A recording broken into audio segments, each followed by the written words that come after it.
¿Alguna vez te has preguntado por qué siento como si alguien estuviera cerca de mí observándome si estoy solo? ¿Por qué vi una sombra pasar de un lado a otro? ¿Por qué se cerró la puerta por sí sola? ¿Por qué escucho murmullos a lo lejos? ¿Por qué tengo un recuerdo donde interactué con una persona que se supone está muerta?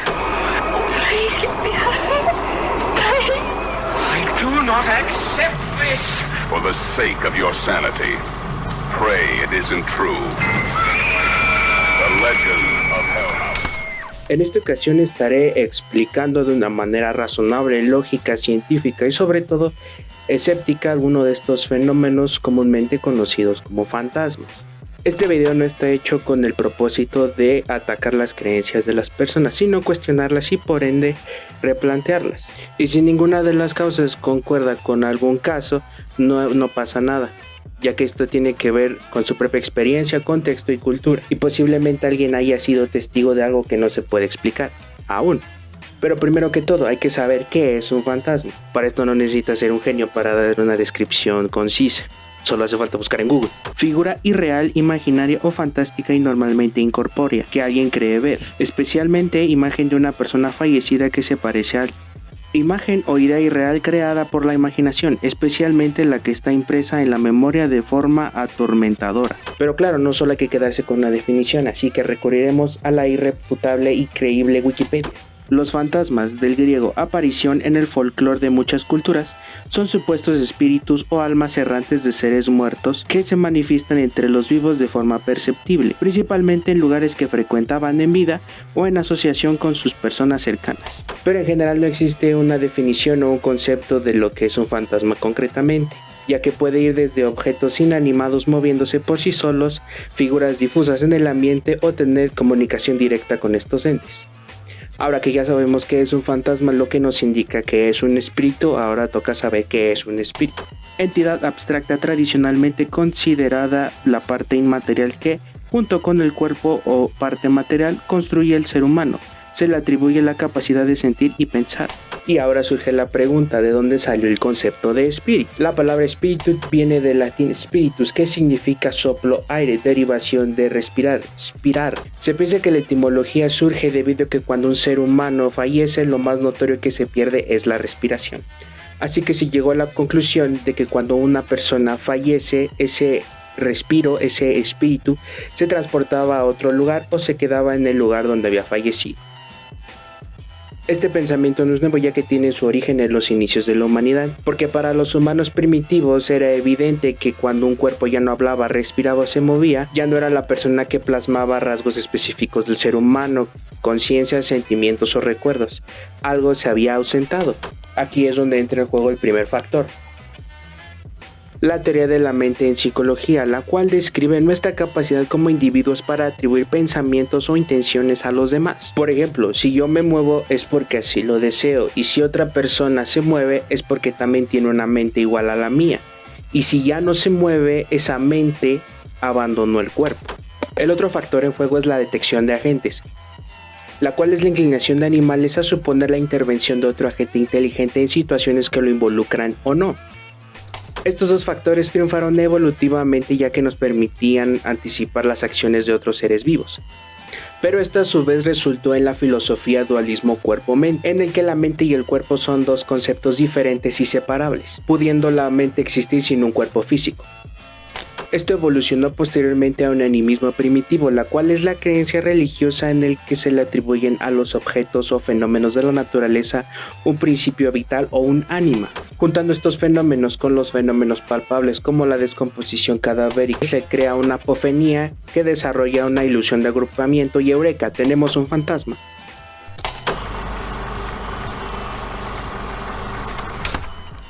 Ya para la época victoriana en Gran Bretaña, los científicos tenían una posible explicación para estos fenómenos sobrenaturales. Investigadores médicos como John Ferriar o Samuel Hibbert se empeñaron en aclarar todas estas sabidurías acerca de los fantasmas. Estos médicos pioneros interpretaban los avistamientos de fantasmas no como entidades externas, sino como productos de los fallos en el cerebro o de imágenes posteriores producto de los nervios ópticos sobreestimulados. Para estos teóricos, lo sobrenatural se originaba en los rincones más oscuros del cerebro con todos sus autoengaños. Las apariciones no eran muertos que se le aparecían a los vivos, sino ilusiones fugaces producto de una psique imprevisible, a menudo provocada por dolencias y mala salud, pero mucha gente disfrutaba de estos autoengaños. Desde sus orígenes en el norte de Nueva York en 1848, el espiritismo tomó gran fuerza en Gran Bretaña en la década de 1850. Uno de sus atractivos era que parecía ofrecer pruebas empíricas y observables del mundo espiritual teniendo repercusiones en el mundo material. Durante las sesiones de espiritismo, los espíritus podían hacer supuestamente que los muebles se pudieran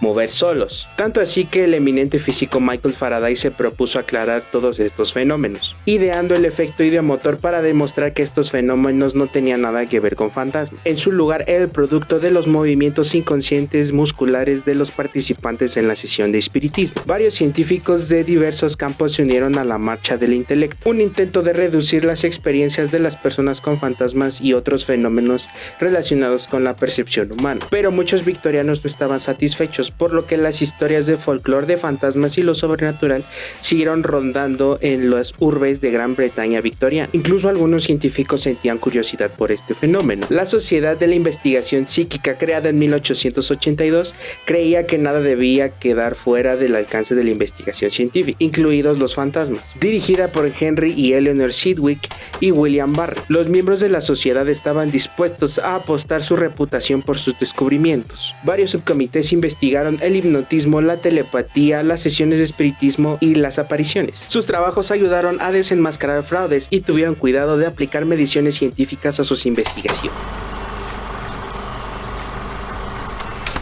Los fantasmas suelen ser regularmente asociados como habitantes de lugares abandonados, ya sea donde ocurrieron asesinatos o fueron conjurados por una bruja, o los tres juntos, o ninguna, así que seguiré con este contexto. Dejando a un lado las más conocidas como las alucinaciones provocadas por una condición psiquiátrica, la sugestión o la parálisis del sueño, me enfocaré en algunas de las causas ambientales, que son las que normalmente todo el mundo suele tener. El primer término que hay que entender para explicar ciertas experiencias con fantasmas es la pareidolia, la cual es nuestra capacidad para distinguir figuras conocidas, sobre todo rostros. Esta se desarrolla en el área fusiforme facial, región que está especializada en el reconocimiento facial. El detalle a recalcar en este mecanismo es que es tan efectivo reconociendo rostros que una vez que los identificamos no lo podemos dejar de ver, por mucho en que la razón insiste en que la imagen en cuestión no es una persona. Y en el oído pasa lo mismo, es la pareidolia auditiva, solo que en vez de imágenes son sonidos y tu cerebro instintivamente los relaciona con algo familiar, como pueden ser voces o sonidos extraños que similes con algo que ya conoces. Combinado con la sugestión y el primar la mente, se tiene como resultado las famosas psicofonías. Esta pareidolia triunfó evolutivamente, ya que nos permitía reconocer un depredador de un miembro de la manada y reconocer la cara de nuestros padres e hijos, garantizando nuestra supervivencia. Este fenómeno es el mismo que causa que se encuentren formas en las nubes, los astros y en este contexto formas antropomórficas que se pueden encontrar en ciertas fotos que dicen capturar fantasmas. Una de las evidencias más famosas que supuestamente comprueba la existencia de fantasmas es el cambio en los campos electromagnéticos, pero en realidad esto se le puede atribuir a equipos electrónicos, formaciones geológicas o simplemente parte del campo electromagnético de la Tierra. Esto hasta Facundo lo confirmó. El Ghost Meter no es un medidor fantasmagórico, sino que es un medidor de campos electromagnéticos. Un campo electromagnético lo tiene un teléfono celular cuando marcas, un radio, un reloj, un micrófono, todo lo que tenga pilas tiene un campo electromagnético, los cables que están en el suelo, los focos que están en el panteón, todo aquello que tenga electricidad genera un campo electromagnético. Lo que se me hace raro es que entonces va a haber un fantasma dentro de tu walkie-talkie, porque el aparato sonaba cuando le picaba el walkie-talkie. No, pero esa es la energía de este. Ajá, pero cuando sonaba es cuando yo estaba... Y también así. si le pones, pues sí, porque está saliendo, güey. O sea, entonces ¿dónde está el fantasma? Espérame. ¿Por qué no marca allá y sí marca acá? Otra posible causa es la respiración de monóxido de carbono. ya que es un gas inodoro e incoloro. Este causa hipoxia, daño celular y muerte. Los signos y síntomas que se asocian a la intoxicación por este gas suelen ser relacionados con el corazón y el cerebro. Los síntomas por intoxicación de monóxido de carbono suelen ser inespecíficos y variables. Suelen incluir dolor de cabeza, fatiga, malestar, dificultad para pensar, confusión, náuseas, mareos, alteraciones visuales, alucinaciones auditivas, sensación de pavor, dolor de pecho, dificultad para respirar, pérdida de conocimiento y convulsiones, y en algunas ocasiones los síntomas pueden ser descritos como los de una gripe común. El gas se encuentra en los vapores que se producen cada vez que se quema combustible en automóviles o camiones, motores pequeños, estufas, linternas, parrillas, chimeneas, estufas de gas u hornos. Otra causa que podría explicar este tipo de experiencias podría ser la exposición al moho, micotoxinas y edificios dañados por el agua, ya que estos factores no solo han demostrado que hacen daño a los pulmones, sino también al cerebro, causando signos y síntomas neuropsiquiátricos y neurológicos, incluido síndrome de dolor, miedos irracionales, delirio, demencia y trastornos del movimiento, equilibrio y coordinación. Así que surge la pregunta: ¿acaso es coincidencia que las mismas casas donde se presentan apariciones de fantasmas también suelen estar en mal estado, llenas de moho tóxico? Los científicos han trabajado en hacer vínculos firmes entre las apariciones de fantasmas y las intoxicaciones con moho, pero la evidencia es meramente anecdótica. Otra causa podría ser el sonido de baja frecuencia, o también llamado infrasonido, el cual es aquel que va a menos de los 20 Hz, frecuencia que el oído humano no puede escuchar. En lugar de notar el sonido en sí, la gente nota los efectos, ya que estos pueden causar fenómenos asociados con la aparición de fantasmas, incluyendo nerviosismo, incomodidad, tristeza, frialdad, ansiedad y escalofríos, así como una sensación de presencia alrededor. Las ondas sonoras también pueden hacer vibrar el ojo humano, lo cual causa que las personas vean cosas que no existen. En la naturaleza existen varias fuentes de infrasonido, tales como terremotos, volcanes, rayos, la comunicación de algunos animales como elefantes, ballenas o hipopótamos. Y hasta ahora no se sabe si algún insecto tiene esta capacidad de producir infrasonido. También pueden originarse de motores diésel, turbinas eólicas, altavoces y explosiones químicas. Y esto se demostró en un experimento en el año 2003. Este experimento se llevó a cabo en el Purcell Room en el centro de Londres, donde varios científicos jugaban con el infrasonido en un órgano experimental, ya que algunos tubos de los órganos producían frecuencias menores a las de 16.4 Hz. Esto pudo llevar a que las personas tengan experiencias extrañas dentro de la iglesia y se las atribuyeran a Dios. Los sujetos de prueba fueron 750 asistentes en un concierto de música clásica. Para probar la teoría de que el infrasonido podría provocar sensaciones, los investigadores trabajaron con físicos para añadir notas silenciosas en la música del órgano. También se les entregó un cuestionario a los que asistieron al concierto para ver si habían experimentado cierta sensación extraña en las notas no audibles. La audiencia reportó más de un 22% en experiencias inusuales durante las canciones que tenían infrasonido. Retomando los campos electromagnéticos como causa de fantasmas, estos ya sean naturales o de alta tensión, suelen causar mal funcionamiento de nuestro cerebro, provocando alucinaciones. Los investigadores médicos han estudiado las causas de los campos electromagnéticos en el cerebro. La estimulación eléctrica en la circunvolución angular del cerebro, por ejemplo, puede provocar la sensación de que alguien está detrás de ti, imitando tus movimientos. La estimulación eléctrica en diferentes partes del cerebro ha provocado alucinaciones en las personas que hacen que parezca que hayan tenido experiencias cercanas a la muerte. En el año 2000, el neurocientífico cognitivo Michael Persinger de la Universidad Laurentian en Canadá y sus colegas utilizaron campos electromagnéticos para estimular el cerebro de un hombre de 45 años que había informado sobre experiencias fantasmales previas. Lograron con los campos magnéticos conjurar una aparición similar a la que el hombre había visto años antes, junto con la correspondiente oleada de miedo, informaron los investigadores en la revista Perceptual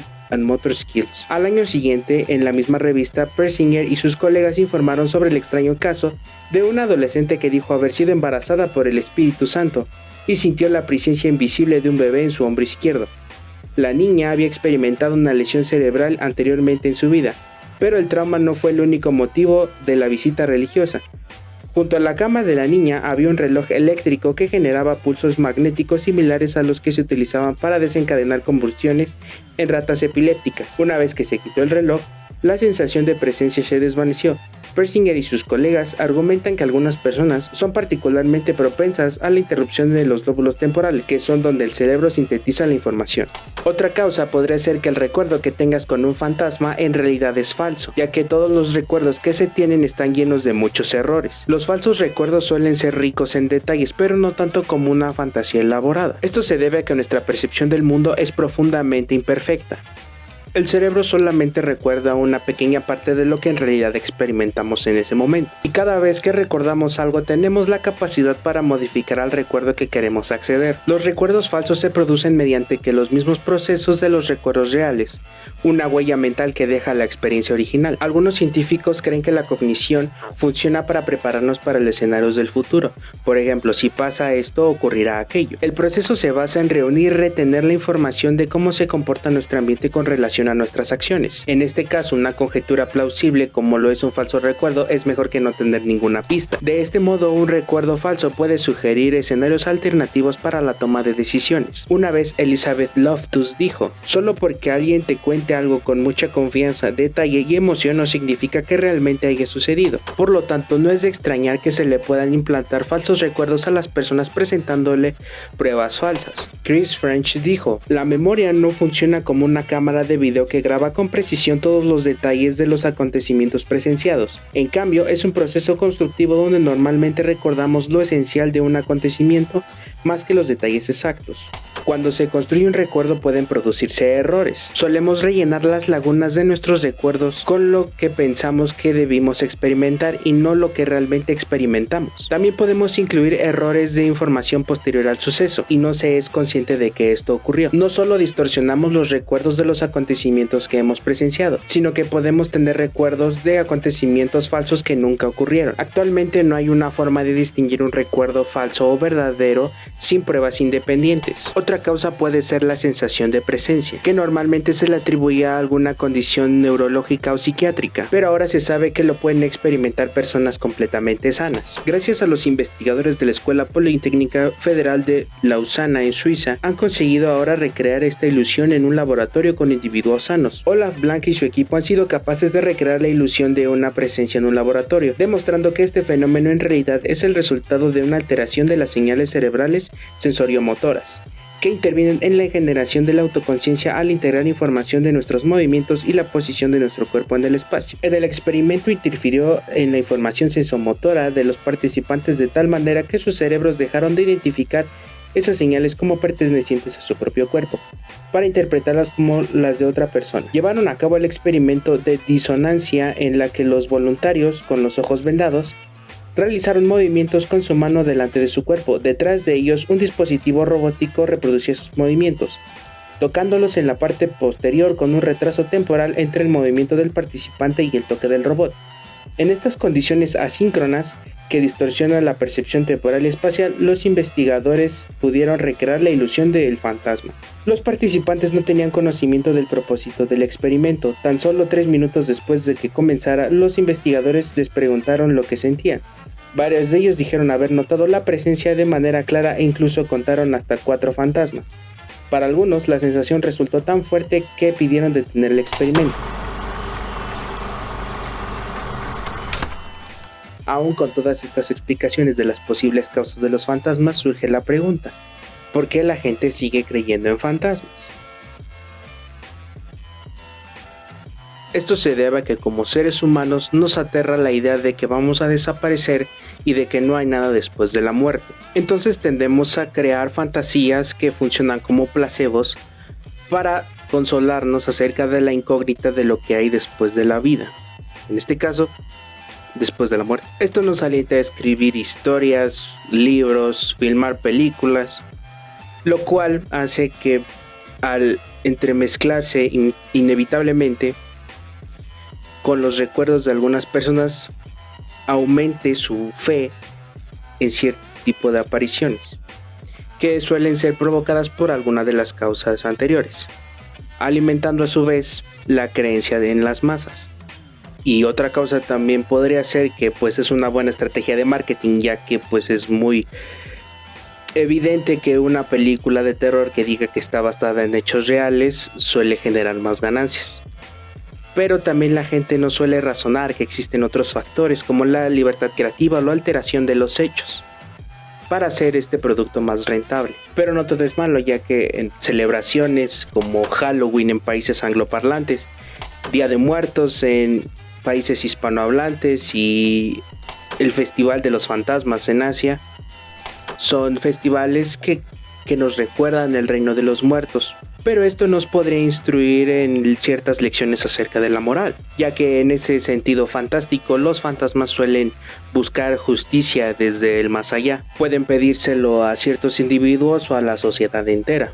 Por ejemplo, en Estados Unidos hay apariciones acerca de los fantasmas de esclavos en la época de la Guerra de Secesión, los cuales después de la muerte pedían justicia. De este modo, inclusive los fantasmas pueden llegar a revelar el lado oscuro acerca de nuestra ética y la moral, recordándonos que la ética y la moral trascienden y que los descuidos en estas pueden llevar cargas psicológicas en la sociedad. Así que la próxima vez que veas un fantasma, no te asustes, probablemente tu cerebro te está tratando de decir algo.